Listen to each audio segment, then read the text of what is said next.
Hello everyone, welcome back to the channel. Welcome to the week 3 week in books reading recap update, whatever we're calling it this go around. These have been some of the more fun videos to make. So let's go ahead and get into it. Before we do though, I just want to say a quick shout out to everyone watching the videos. We're growing like crazy. This has been such a blast to make, so appreciate all the likes, all the comments, the subscriptions here and there as well. If you're new here, consider subscribing. I'm uploading quite a lot these days because I got the itch and I'm reading a lot. So if you like what you see, consider subscribing and sticking around for more. But yeah, got a lot of books to talk about. Book pickups, recent reads, what I'm currently reading. So let's get into it. We'll start with book pickups because I know that's why we're all here, isn't it? To watch a 23-year-old make poor financial decisions. Got quite a few to talk about here, 4 to be exact, and they're sort of they're like in 2 different categories. So the first book I got sounds sort of silly. It's called How to Read a Book by Mortimer J. Adler and Charles Van Doren, The Classic Guide to Intelligent Reading. Now,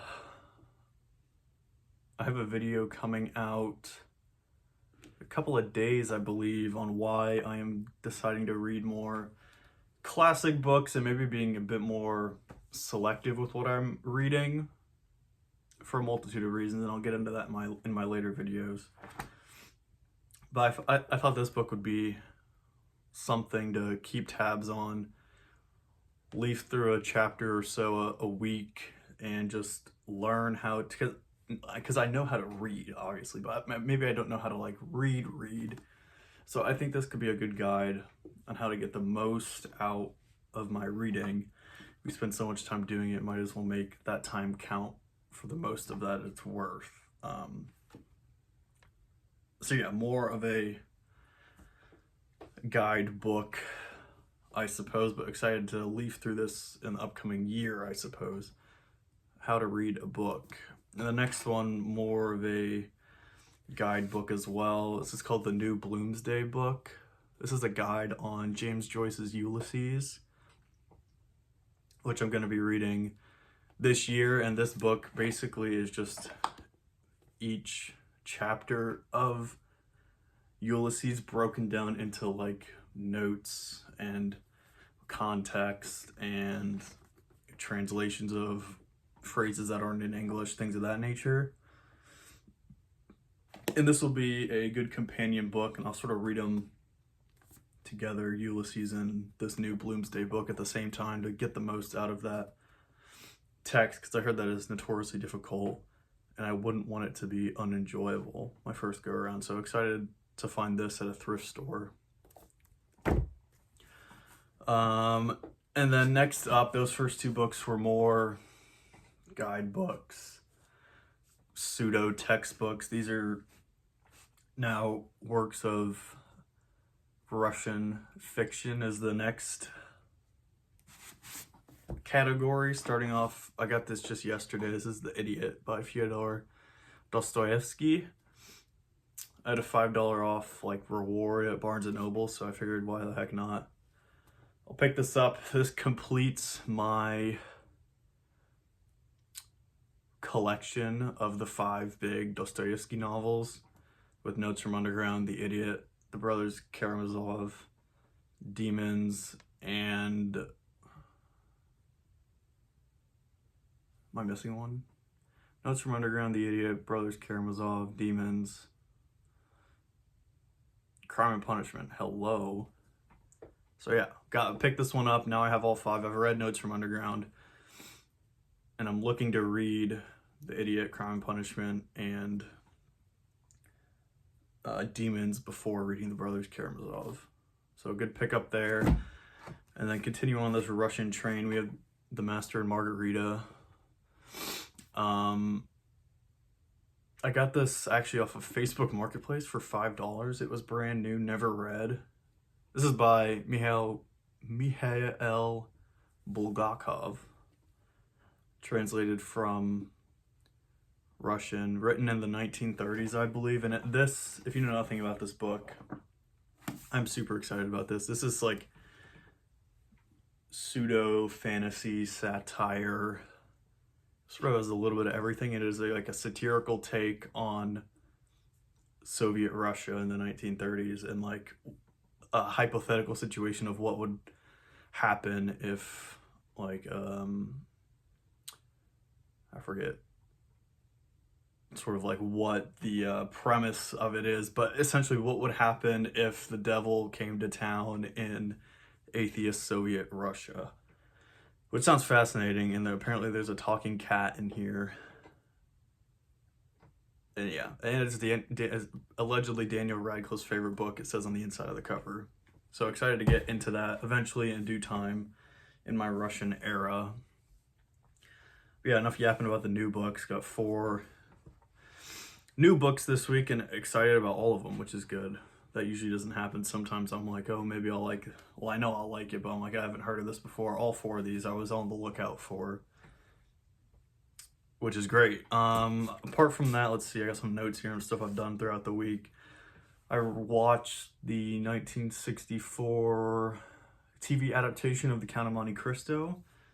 Finished that book last week and been working my way this week through that TV show series, which has been great.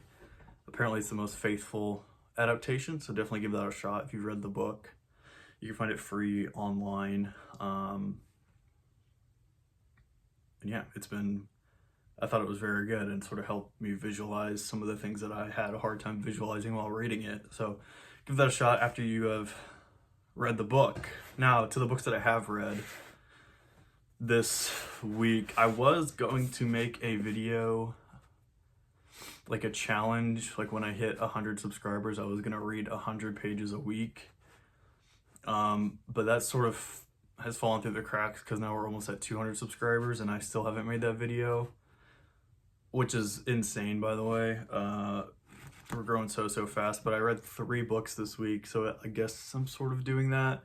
Like I said, this is not a normal week of reading for me. I just had more time this week and I had a day off work and I was really into it. So first book, I guess we'll go in chronological order of when I read them. First book I read was A Luminous Republic by Andre Barbaras. This sort of tells a story of a mythical little town in Argentina, I believe, called San Cristobal, and it's surrounded by woods, forest, what have you. And then these kids randomly start showing up. No one knows where they come from, and all is fine and dandy at first, but then the kids sort of take a turn for the worst, and they, lash out on the community and then go back to hiding, and it's up to the government to sort of stop them. And the story is told from the point of view of a social worker retrospectively at the time. I guess it's told retrospectively, but through the eyes of a social worker at that time, and as he's going to uncover this mystery. It's a short book here, 192 pages. I found it at a library, like thrift store. And it was very, very good. Leading me on to my next book here, it says on the front cover, could be read as Lord of the Flies, Seen from the Other Side. So I took that upon me as a sign to read Lord of the Flies by William Golding. I love this book, and I was thinking to myself the whole time, man, this would be a really good movie if they ever decided to make one. And lo and behold, they did. 1990, there was a film adaptation for Lord of the Flies. It got mixed reviews. Some saying the spirit of the book was lost, or things of that nature. I haven't watched the movie yet, and I don't really plan on doing it. I'm not a sucker for creepy thriller movies, so that's sort of out of my wheelhouse. I didn't know what to expect going into this book. I heard so much about this book, but yet knew so little. So this was like a shot in the dark for me, reading it just solely based on one line in the previous book I read. And I was very much pleasantly surprised that I liked this book. It has this whole air of creepiness, and it took me a while to get my bearings with it. The first page, you're just like chucked into this world. But by page 10, 15, you know what's going on. So it's another short book, 207 pages this go around. Give this one a shot. It was in my previous video about classics. I was in the middle of reading it during that time, and I liked it so much I threw it in that video of classics for everyone to read. So yeah, my second read of the week, Lord of the Flies by William Golding. And last but not least, I listened to this exclusively on audio after the first 2 pages or 2 chapters that I read. That is The Adventures of Huckleberry Finn by Mark Twain. If you've read this book, if you've listened to this book, you would know I read the first 2 chapters and I just could not get into it. The writing style, the sort of dialogue-esque prose that it has, and like the old Southern American dialogue that it is written in did not lend itself for my brain to read it. However, I thoroughly enjoyed it in audiobook fashion. I think that is the way to tackle this book. At its heart, it's sort of a lighthearted adventure story. There are elements and themes of some deeper topics throughout, for sure, but it has a nice big happy ending. No spoilers or anything, but I like this book through and through. A short one on audio. I think it was like 7 hours or something to that effect. But yeah, but contrary to that, this is the second book in this series, in like the Adventures of Tom Sawyer series, and I hadn't read the first book, The Adventures of Tom Sawyer, so I can't help but think that I may have missed out on some backstory from Tom Sawyer or Huck Finn, or the time in which this book was written. So I'm checking out The Adventures of Tom Sawyer on audio. I'm on hold for it. It'll be here in a couple of weeks, so once that comes up, I'll give that one a listen. And yeah, this was a great classic as well. Probably maybe not for everyone, but a good one if this one sounds interesting to you. Alrighty, so yeah, good week of reading. This was 450 pages, 192, 207. So like I said, a atypical week of reading for me. 850 pages is not typical. I typically read 50 to 65 pages a day, so, but with that being said,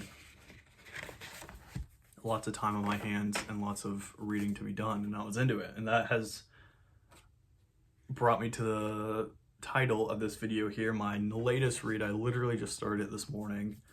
I took the dust jacket off because I'm a dingus, but Wind and Truth by Brandon Sanderson, finally. The 5th book in the Stormlight Archive. I am not very far into it, holy crap. I've read the prologue and the first 2 chapters, and man, it feels like coming home reading this book again. Not again, but being in this world again.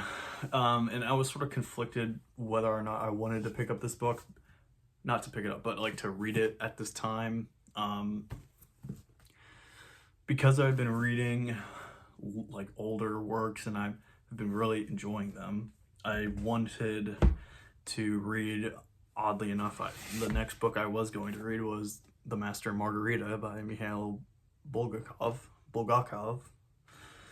But I figured, as this is sort of the last book in the series, at least the last book in the first arc of the series, I would read it sooner rather than later, or would need to read it sooner rather than later so I wouldn't forget major plot details from the previous 4 books. So yeah, that is sort of one of the select few fantasy books I'm really itching to read this year. And you know, so far so good. It's going. It's underway. I'm definitely noticing changes to the main characters already from the start of the series. I guess some spoilers if you haven't read the series yet, but the main character, Kaladin, he definitely is growing as a person. I'll just say that. Obviously, I haven't read a whole lot, just the first 2 chapters, so what more once more, there is a lot more to read, and I'm excited for it. But just comparing him, Kaladin, from this book and the fourth book until the previous 3 or 4 books, it is pretty wild, and I'm excited to get into this. This is, I believe this is 1,329 pages, and every time I check how long it is, I have to make sure I don't accidentally read like the last page. So that's the last time I check how long the book is. 1,329 pages. It's a chunker. But excited to read this, and hope everyone has a great week of reading ahead of them for this upcoming week. But yeah, I think that was, I hope that was it. That was a earful. Lots and lots of reading. Whoa! Lots and lots of reading done and reading to be done. But such is life. So I appreciate everyone hanging out up until this point. Consider subscribing if you're not subscribed. Give it a like if you liked it. And yeah, thanks for sticking around and hanging out. We'll catch you in the next one. Thanks again, all.